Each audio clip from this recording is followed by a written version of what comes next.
बिस्मिल्लाहिर्रहमानिर्रहीम। बाबु मा जाअ फ़ी कराहियति सलाति अलल जनाज़ति इंद तुलूइ शम्स व इंद गुरूबिहा। तुलूइ शम्स के वक़्त और गुरूब आफ्ताब के वक़्त जनाज़ा पढ़ना मकरूह है।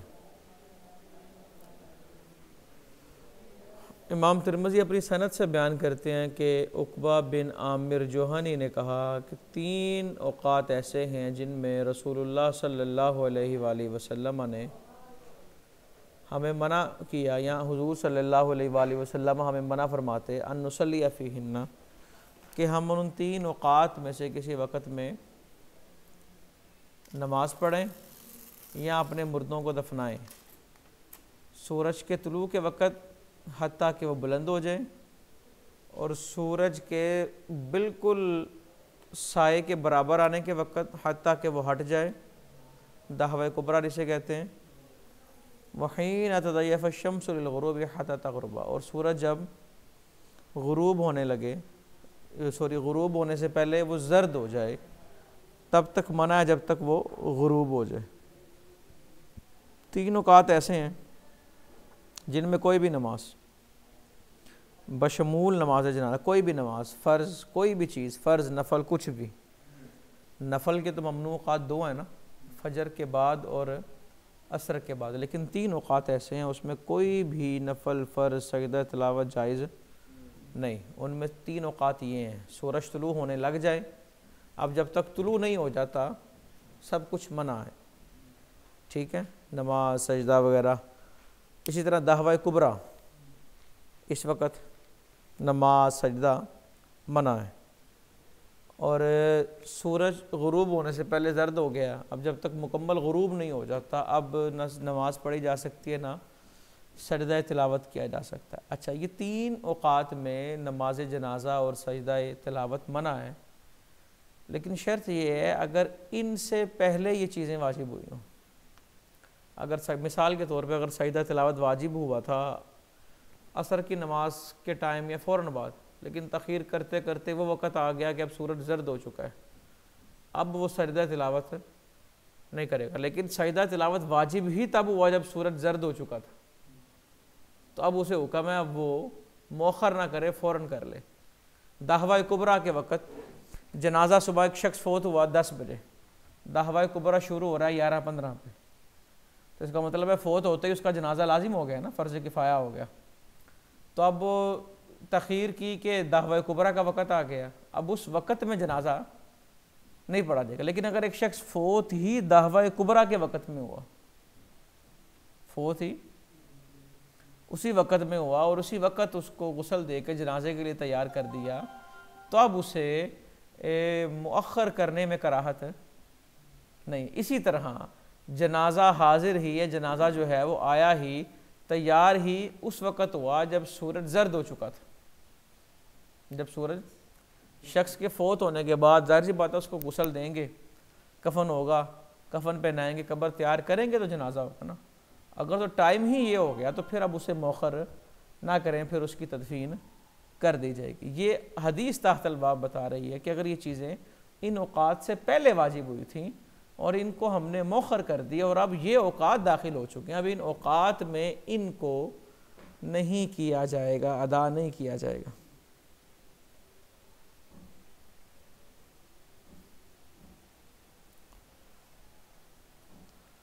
बच्चों पर नमाज जनाजा पढ़ना जी, ये सारी सलात के लफ्ज़ है, चूँकि जनाजे का चैप्टर है तो सलात पे जो अलिफ लाम है यह हद खारजी का होगा।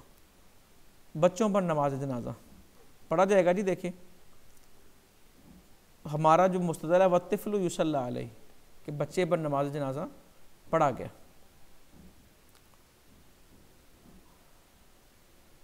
वो बच्चा जो मुर्दा पैदा हुआ उस पर जनाजा नहीं पढ़ा जाएगा जब तक चीख ना मारे। चीख मारी उसने, पैदा होने के बाद फ़ौत हो गया, एक सांस भी लिया तो उसका जनाजा भी है, नाम भी रखा जाएगा, सारे उसके मामलात होंगे। लेकिन अगर बच्चा पैदा ही मुर्दा हुआ, एक सांस भी उसने नहीं लिया, तो ना उसका जनाजा है ना उसका नाम रखा जाएगा,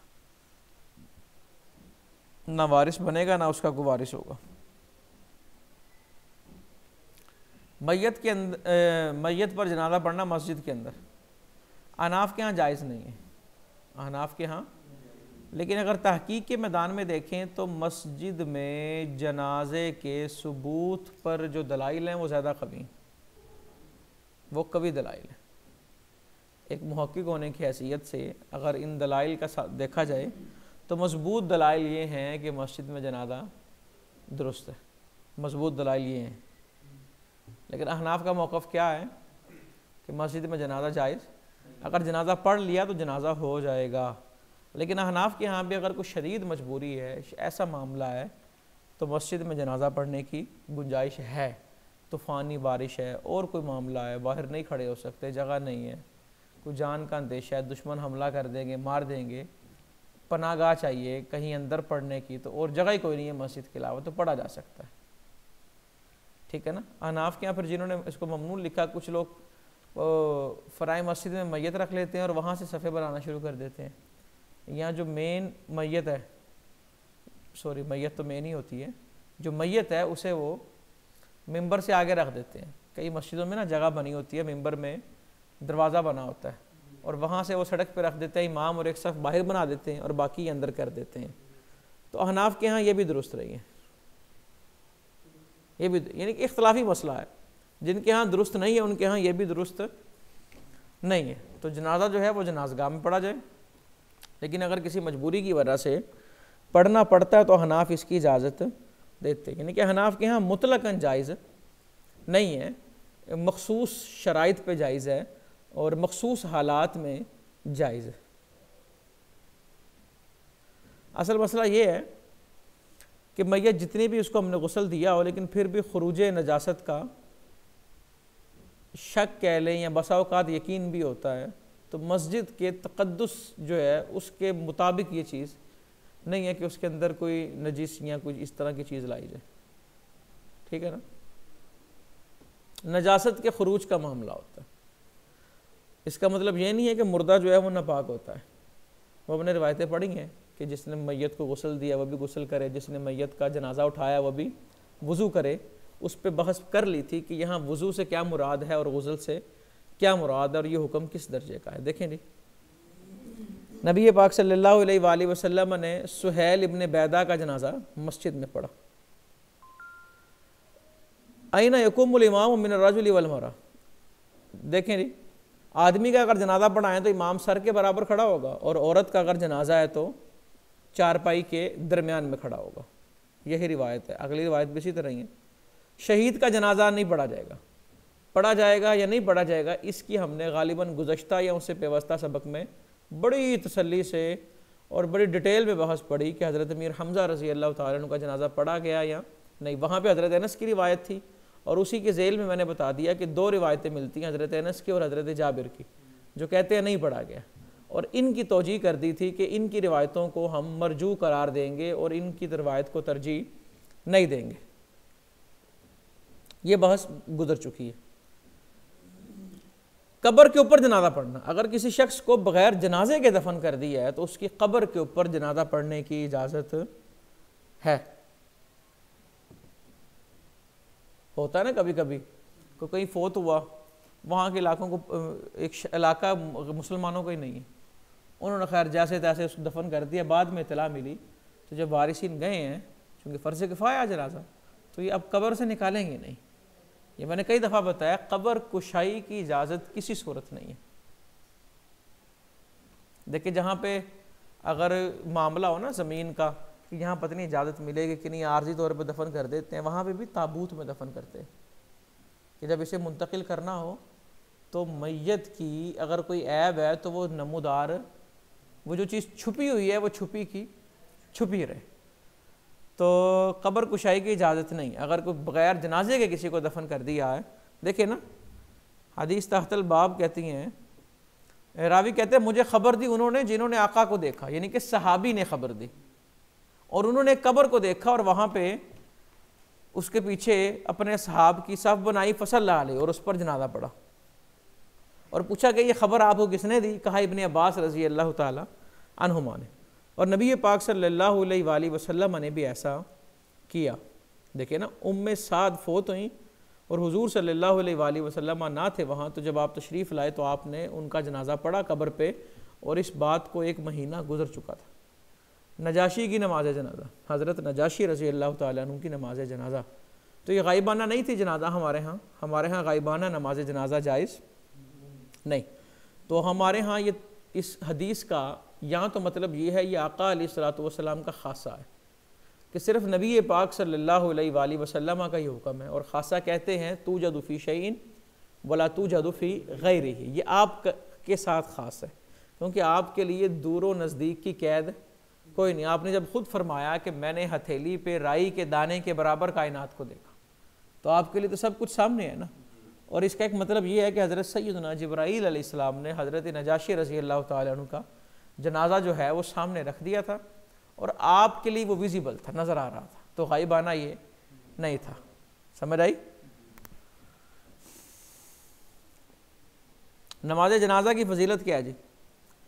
सिर्फ जनाजा पढ़ा तो 1 क़िरात सवाब है, और जो जनाजे के पीछे चला तदफीन की 2 क़िरात का सवाब है। अहदुहुमा कहा या असगरुहुमा कहा, कि उनमें से एक क़िरात क्या है, उहुद पहाड़ जितना। तो जब ये रिवायत हज़रत इब्न उमर रज़ी अल्लाह तआला अन्हु ने सुनी तो कहा, यानी कि उन्होंने तस्दीक की। पहले हज़रत इब्न उमर रज़ी अल्लाह तआला अन्हु ने हज़रत आयशा रज़ी अल्लाह तआला अन्हा से तस्दीक की और कहा जी हज़रत अबू हुरैरा ने सच कहा या अम्मा आयशा रज़ी अल्लाह तआला अन्हा ने फरमाया। तो इब्न उमर ने कहा हमने तो कई किरात ज़ाया कर दी हैं आपने। अक्सर लोग होते हैं ना 60 to 70 हत्ता कि 80 to 90% लोग जनाजा पढ़ के वापस आ जाते हैं। कब्रिस्तान में 2, 4 या 10 लोग ही जाते हैं, वही बड़े करीबी होते हैं। कुछ लोग ना कब्रिस्तान जाते हुए डरते हैं, कब्रिस्तान जाते हुए उनको, अच्छा कुछ लोग एहतियात करते हैं, वो कहते हैं कब्रिस्तान में जगह ही नहीं है, कब्रों पे पैर रखने पड़ेंगे। तो जो तो एहतियात करते हैं ना वो कब्रिस्तान चले जाएं, और अगर अंदर जाने में दिक्कत हो तो वो अंदर ना जाएं, बाहर तो रहें, जहाँ तक हो सके वो जाएं। और अगर आगे कब्रों को रौंदने का मामला हो तो फिर वो आगे ना जाएं, कब्रों को रौंदने की इजाज़त नहीं है। अल्लाह अकबर। जिसने जनाजे के पीछे जनाजे में चला और 3 दफ़ा उसने जनाजे को कांधा दिया, फ़क़द क़दा मा अलैहि मिन हक़्क़ि, उसने सारे हक अदा कर दिए। जनाजा आ रहे तो खड़े हो जाएं, कुछ रिवायतें मिलेंगी खड़े हो जाएं, कुछ रिवायतों में है नबी पाक सल्लल्लाहु अलैहि वसल्लम पहले खड़े होते थे फिर आप खड़े नहीं होते थे। तो कुछ आइमा ने कहा कि बाद वाली रिवायत मनसूख है, नासिख है, पहली रिवायत मनसूख। कुछ ने कहा नहीं, मनसूख नहीं कहेंगे कि खड़ा होना वाजिब नहीं है। खड़ा होना, जनाजा आ गया, अगर आप के पास वक़्त है, फुर्सत है, कोई काम नहीं कर रहे तो आपके लिए बेहतर है खड़े हो जाएं। लेकिन अगर आप खड़े नहीं होते तब भी दुरुस्त है। अगर किसी वजह से खड़े नहीं हुए तो खड़ा ना होने वाले को मलामत नहीं की जाएगी। कुछ आइमाए मुहद्दिसीन ने तो ये कह दिया कि खड़ा होने वाला अमल मनसूख हो चुका है। ठीक है, देखिए अब इस रिवायत में है कि तुम खड़े हो जाओ हत्ता कि जनाजा गुजर जाए या जनाजा रख दिया जाए। अगली रिवायत भी इसी तरह ही है। अब देखिए फिर रुखसती और रुखसती फ़ी तरकिल क़ियाम लहा, इसमें रुखसत आ गई। हज़रत अली फरमाते हैं कामा रसूलुल्लाह सल्लल्लाहु अलैहि वसल्लम सुम्मा क़अदा। ठीक है, अब इसकी रिवायत इसी के अंदर इमाम शाफ़ी वग़ैरह जो हैं वो इसको नासिख करार दे रहे हैं। नबी पाक सल्लल्लाहु अलैहि वसल्लम ने फरमाया लहदु लना वशक्कु लिग़ैरिना। कब्र होती है 2 तरह से, एक बिल्कुल सीधी और एक सीधी खुदाई करके अंदर से फिर खुदाई की जाती है, उसे लहद कहते हैं। लहद हमारे लिए है और शक हमारे गैर के लिए। जिन इलाकों में लहद मुमकिन है वहाँ लहद ही बनाई जानी चाहिए। कुछ इलाके ऐसे हैं, मट्टी ऐसी है वहाँ लहद बन ही नहीं सकती, तो वहाँ लहद, पथरीली ज़मीन हो ना, पहाड़ी इलाकों की जो ज़मीन होती है वहाँ लहद बन सकती है। वो मट्टी के अंदर ना पथरीले चीज़ें होती हैं, सुर्ख रंग की भी मट्टी होती है, वहाँ पे ना ठोस सख्त होती है। कुछ इलाके ऐसे होते हैं वहाँ अगर खुदाई करेंगे तो वो जगह ही बैठ जाएगी। तो लहद हमारे लिए और शक हमारे गैरों के लिए। इसका मतलब तो यही समझ आता है कि जहाँ लहद मुमकिन है वो लहद बनाएं, और जहाँ लहद नहीं बन सकती वो क्या करें, शक बना लें। और ये लहद की फजीलत पर भी दलालत करता है। बाबू मा यक़ूलु इज़ा उदखिलल मय्यितुल क़ब्र, मैयत को कब्र में जब उतारा जाए तो क्या पढ़ा जाए? एक दफ़ा बिस्मिल्लाहि व बिल्लाहि व अला मिल्लति रसूलिल्लाह ये पढ़ा जाए, और दूसरी दफ़ा पढ़ा जाए बिस्मिल्लाहि व बिल्लाहि व अला सुन्नति रसूलिल्लाह सल्लल्लाहु अलैहि वसल्लम। पहले में मिल्लति रसूलिल्लाह और दूसरी में सुन्नति रसूलिल्लाह सल्लल्लाहु अलैहि वसल्लम। ये कब्र में उतारते वक़्त, जो कब्र में उतारें तो वहाँ उन्हें कहें कि उतारते वक़्त हटो बचो की बजाय ये जुमले पढ़े जाने चाहिए। वो बड़ा ख़ास वक़्त होता है और हम अक्सर उस वक़्त को हटो बचो में बोले आ इधर पढ़ा मैनू तू सेंटर तो पढ़ तू, ये बातें वो कहे एक आधा पहले उनको समझा दें यूँ पकड़ना है, और ये खामोशी का मामला है। और यहाँ पे जुमले कलिमात से अदा होने चाहिए, बिस्मिल्लाहि व बिल्लाहि व अला मिल्लति रसूलिल्लाह, बिस्मिल्लाहि व बिल्लाहि व अला सुन्नति रसूलिल्लाह सल्लल्लाहु अलैहि वसल्लम। इससे कब्र के सवालात के अंदर आसानी पैदा होगी, उसे पता होगा, यानी कि ये गवाही हो रही है कि जिस बंदे को हम सुपुर्द खाक कर रहे हैं ये दीन मुस्तफ़ी सल्लल्लाहु अलैहि वसल्लम। देखिए जी, ये सवाल वो आ गया जो आपने 1 या 2 दिन पहले मुझसे पूछा भी था कि मैयत को जब दफनाते हैं तो नीचे चटाई रख देते हैं। देखिए फिर सौबिल वाहिद युल्का तहतल मैयत फिल क़ब्र, कब्र के अंदर लटाते हुए मैयत के नीचे कपड़ा रख देना।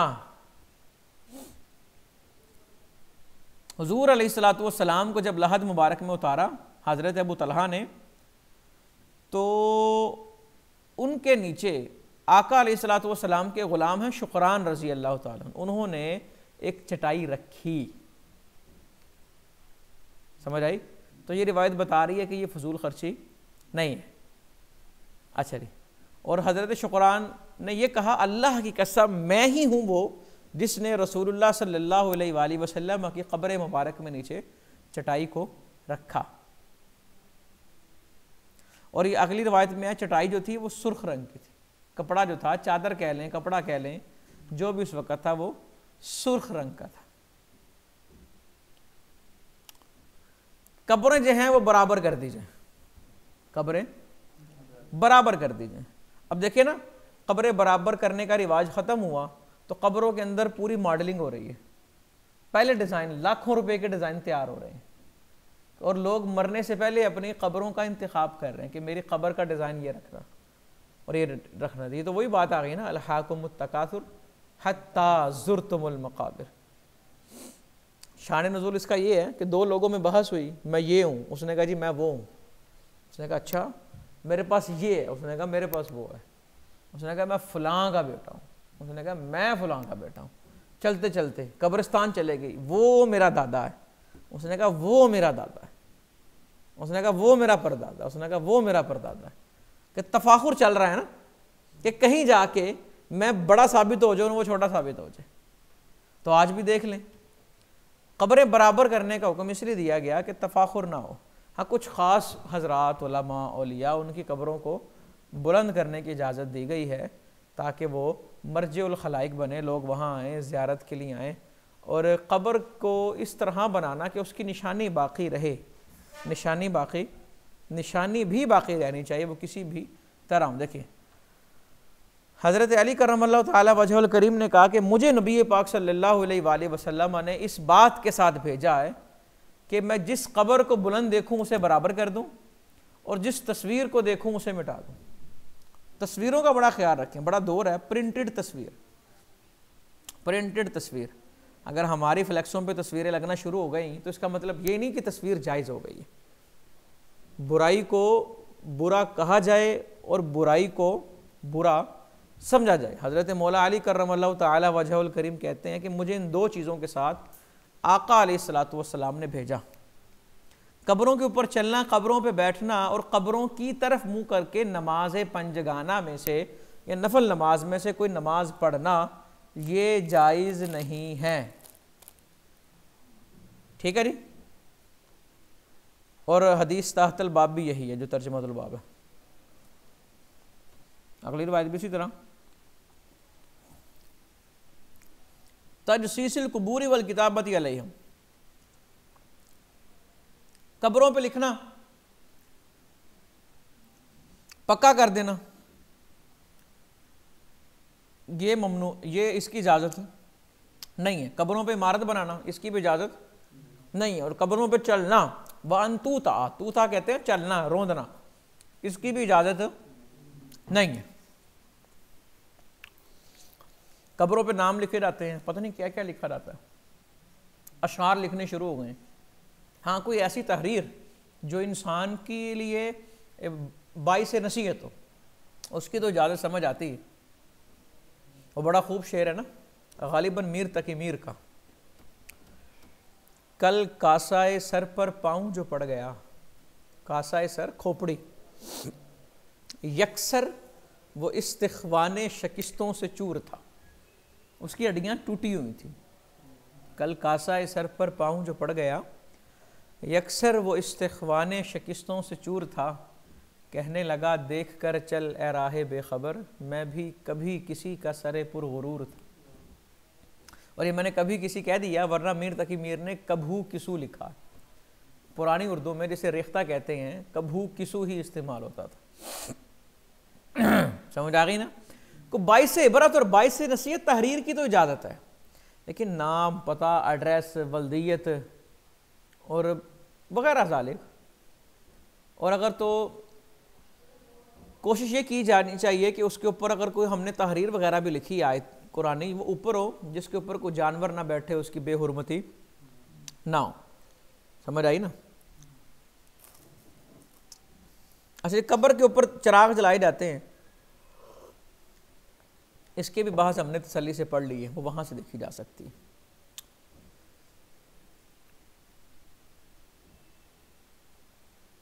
कब्रिस्तान में दाखिल हों तो क्या पढ़ा जाए? नबी पाक सल्लल्लाहु अलैहि वसल्लम मदीना की कब्रों पे आए, यानी कि जन्नतुल बकी में तशरीफ़ लाए, तो आपने कहा अस्सलामु अलैकुम या अहलल क़ुबूरी यग़फ़िरुल्लाहु लना वलकुम अंतुम सलफ़ुना व नहनु बिल अथरी। तुम पहले चले गए, हम बाद में आएंगे, आना इधर ही हमने, आना इधर ही हमने। हाँ, इस तरह की दुआएं अगर लिख दी गई हैं ताकि आने वाला ये दुआ पढ़ ले, तो उसकी इजाज़त है, दुरुस्त है।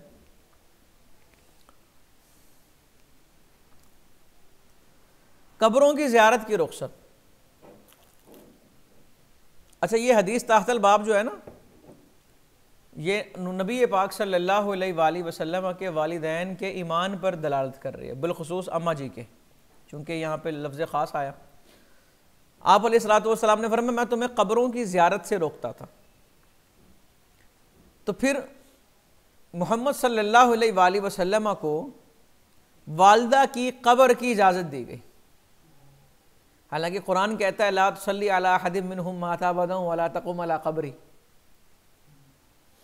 कि जो ईमानदार नहीं है उनकी कब्र पे जाने की इजाज़त ही नहीं है, लेकिन कब्र पे जाने की इजाज़त दी गई, ये ईमान पे दलालत कर रहा है। और ये बलागत की एक इस्तिलाह है, इल्तिफ़ात। इल्तिफ़ात अनिल मुतकल्लिम इलल ग़ैबुबत है। ये इल्तिफ़ात की कई किस्में हैं, जिन्होंने बलागत को अच्छी तरह पढ़ा है वो इस इस्तिलाह को समझेंगे। जिस तरह हज़रत बिलाल दामत बरकातुहुमुल आलिया, ये तो मेरे सामने बैठे लेकिन मैंने कुमुल की बजाय हुमुल कह दिया। ये इल्तिफ़ात अनिल खिताब इलल ग़ैबुबत है। जिन्होंने जलालैन पढ़ी है वो भी इस इस्तिलाह को जानते होंगे कि वहाँ पर भी जो साहिब जलालैन है वो बार बार कहते हैं यहाँ इल्तिफ़ात है, यहाँ इल्तिफ़ात है। हत्ता इज़ा कुंतुम फिल फुल्की वजरैना बिहिम, तुम कश्ती में थे और कश्ती उनको ले गई, थे तुम और ले उनको गई। यहाँ इल्तिफ़ात अनिल खिताब इलल ग़ैबुबत है, मुराद इससे भी तुम ही है। यहाँ पे मैं रोकता था और होना ही चाहिए था, मुझे इजाज़त दी गई, लेकिन बलागत की इस्तिलाह है और बलागत है यहाँ पे आला दर्जे की कि मैं रोकता था तो फिर उन्हें इजाज़त दे दी गई, तो इल्तिफ़ात अनिल मुतकल्लिम इलल ग़ैबुबत है।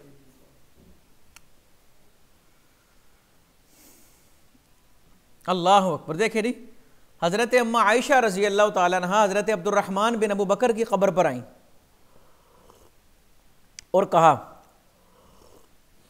ये शेर है और बड़ी लंबी बहार है इस शेर की। कहने लगी कि हम इस तरह थे जिस तरह एक बादशाह के दो साथी होते हैं, और ज़माने ने यह समझा कि हम कभी जुदा नहीं होंगे, और जब जुदा हुए तो ऐसे जुदा हुए कि जैसे हम ने एक दिन भी इकट्ठे नहीं गुजारा, कभी मिले ही नहीं। ये कहाँ आके कहा? कब्र पर। और आपने फिर कहा अल्लाह की कसम अगर मैं उस वक्त होती जब आप फोत हुए थे तो मैं आपको वहीं दफन करती जहां फोत हुए थे, और अगर मैं ने कबल मर्ग आपकी ज़ियारत की होती तो अब मैं कब्र पर ना आती। बड़ी दूर था ना, सफ़र करके गई।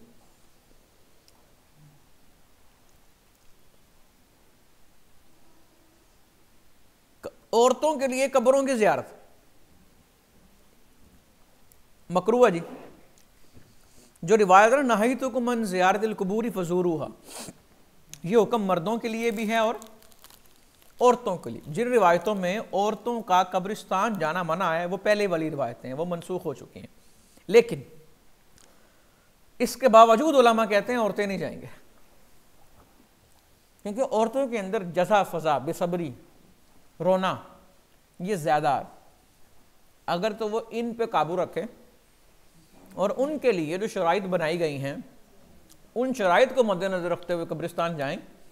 देखिए कब्रिस्तान जाने का मकसद क्या है? फ़इन्नहा तुज़क्किरुल आखिरा, रिवायत में आया ना कि ये आखिरत की याद दिलाती हैं। और औरत कब्रिस्तान जाए और आखिरत को याद करने की बजाय वो बेटे की जुदाई पर रोती रहे और चीखो पुकार शुरू कर दे, गले पीटना शुरू कर दे, चेहरा नोचना शुरू कर दे, तो ये कईयों की आखिरत ख़राब हो रही है। तो इसलिए औरतों को मना किया। और हदीस ताहतल बाब जो है लाना ज़व्वारातिल क़ुबूरी, ये मनसूख है। यहाँ पर इसका मतलब ये है वो औरतें जो कब्रिस्तान जाके वावेला करें उन पर लानत की गई है। रात को दफन करना इजाज़त है जी इसकी, रात को दफन करने की। नबी पाक सल्लल्लाहु अलैहि वसल्लम खुद कब्र में उतरे, रात के वक़्त चिराग से रोशन किया गया, किबले की तरफ से पकड़ा और कहा अल्लाह तुम पे रहम करे, तुम तो बहुत ज़्यादा तिलावत तल्लाअल कुरान, मुबालगे का सीगा कि तुम तो बहुत ज़्यादा तिलावत करने वाले हो कुरान की। और आपने जनाजा जब पढ़ाया तो 4 तकबीरें वकब्बरा अलैहि अरबान, 4 तकबीरें पढ़ी जनाजे में आपने। फोत हो जाने वाले की अच्छी चीज़ें याद करनी चाहिए। सनाइल हसनी अलल मय्यत, देखिए हुजूर सल्लल्लाहु अलैहि वसल्लम ने कहा तुम शुहदाउल्लाहि फिल अर्द, तुम ज़मीन में अल्लाह के गवाह। और आदमी अगर मैयत के बारे अच्छा कहे ना तो आका अलैहिस्सलातु वस्सलाम ने कहा वाजबत, जो तुमने कहा वैसा ही है, जो तुमने कहा वैसा ही है। अगर इसकी मज़ीद देखना हो ना तो 2 से 3 रिवायतें आपको मिलेंगी बड़ी ख़ास। मुस्नद इमाम अबू हनीफा रहमतुल्लाहि ताला अलैह में जो उसका पुराना नुस्खा है ना, उसके मेरे ख्याल सफ़ा नंबर 100 या 100 पे है वो रिवायतें, हज़रत उम्मे हानी रज़ी अल्लाह ताला अन्हा वगैरह की रिवायतें हैं, वो ज़रूर पढ़िएगा।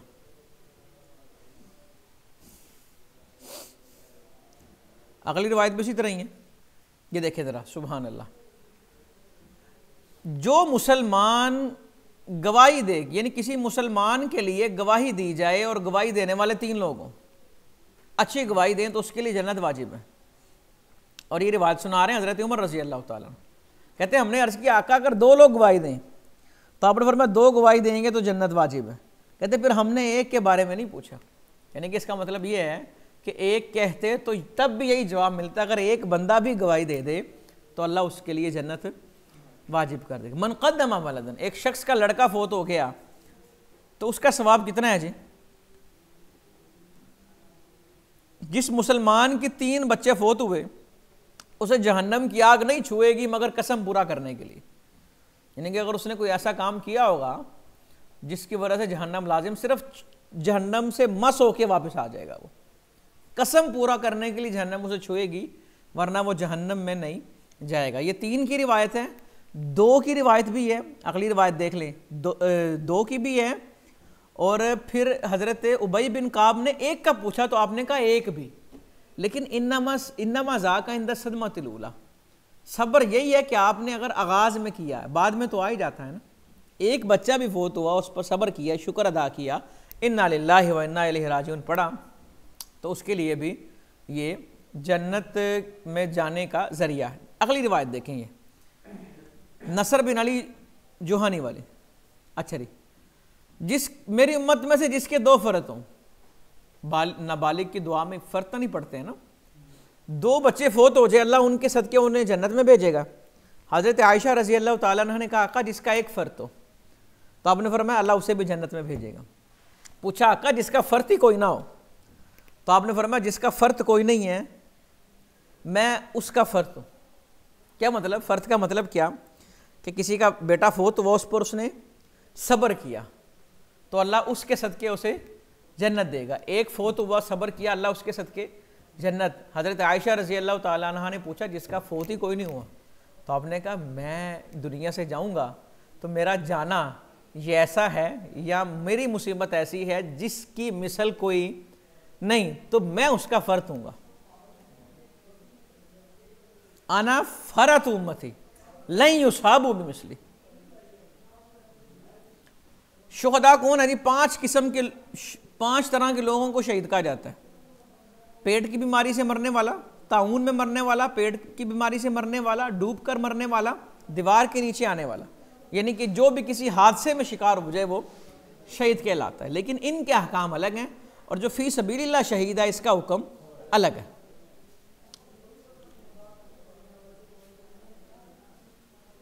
अगली रिवायत में इसी तरह जो पेट की बीमारी में फोत हो गया उसे अजाब कब्र ही नहीं दिया जाएगा। ताउन से फरार होना, हुजूर सल्लल्लाहु अलैहि वसल्लम ने फरमाया बनी इसराइल की तरफ जब अजाब आए थे उस अजाब का बकिया हिस्सा है ताउन। जब ये किसी ज़मीन में आए और तुम वहाँ हो तो वहाँ से जाओ ना, और अगर वहाँ नहीं हो तो वहाँ आओ ना। जो अल्लाह से मिलने को पसंद करता है अहब्बल्लाहु लिक़ाअहु, अल्लाह भी उससे मिलने को पसंद करता है। ठीक है जी, जो अल्लाह से मिलने का ख्वाहा है अल्लाह उससे मिलने का इरादा रखता है और ये इरादा रखना चाहिए। अगली रिवायत देखें, हज़रत आयशा रज़ी अल्लाह ताला ने कहती जब आपने ये फरमाया ना अल्लाह उससे मिलना चाहता है और जो अल्लाह से मिलने को पसंद नहीं करता अल्लाह उससे भी मिलना पसंद, कहती हैं आका हम में से हर बंदा मौत को नापसंद करता है, तो कहीं इसका मतलब ये तो नहीं कि हम अल्लाह से मुलाकात को नापसंद कर रहे हैं। आपने फरमाया नहीं, लैसा ज़ालिका, बात ये नहीं है। बात यह है कि मोमिन को जब अल्लाह की रहमत और अल्लाह की रज़ा और जन्नत की खुशखबरी दी जाती है तो हो ही नहीं सकता कि वो मौत को नापसंद करे।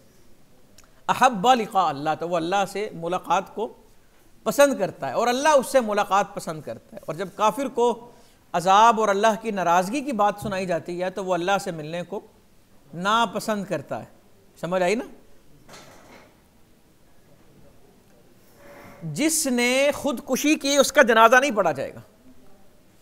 अगर उसने हलाल समझ के किया, गुनाह कबीरा का इर्तिकाब करने से आदमी काफिर नहीं होता, गुनाह कबीरा को हलाल समझने से आदमी काफिर होता। और हदीस ताहतल बाब में जिस शख्स ने खुदकुशी की आका अलैहिस्सलातु वस्सलाम ने उसका जनाजा नहीं पढ़ा, तो हो सकता है वो खुदकुशी करने वाला उसने इसे हलाल समझकर खुदकुशी को किया हो।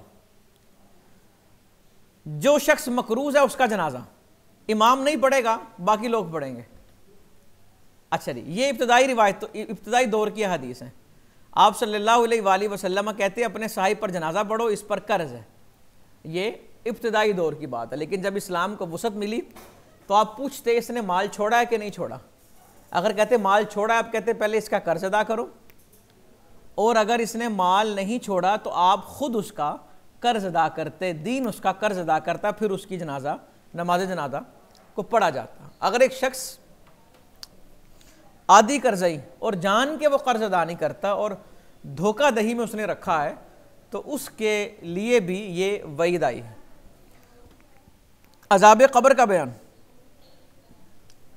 मैयत को कब्र में रखा जाता है तो 2 फरिश्ते काले रंग के नीली आंखों वाले आते हैं, एक को मुनकर और दूसरे को नकीर। सवाल क्या पूछते हैं, मा कुन्त तक़ूलु फ़ी हाज़ा रजुल, इनके बारे क्या कहते हो?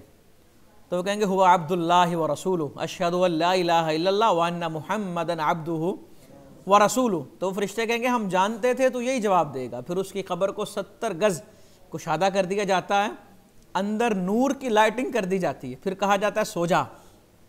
वो कहता मैं ज़रा घर बताना हूँ, अर्जिउ इला अहली फ़अख़बिरुहुम, मैं घर जाके बताना हूँ कि मेरी कब्र को 70 गज वसी कर दिया गया। फरिश्ते कहते हैं नहीं, सो जा, इस तरह सो जिस तरह वो दुल्हन सोती है जिसे उसके घर में सबसे महबूब के अलावा उठाता ही कोई नहीं।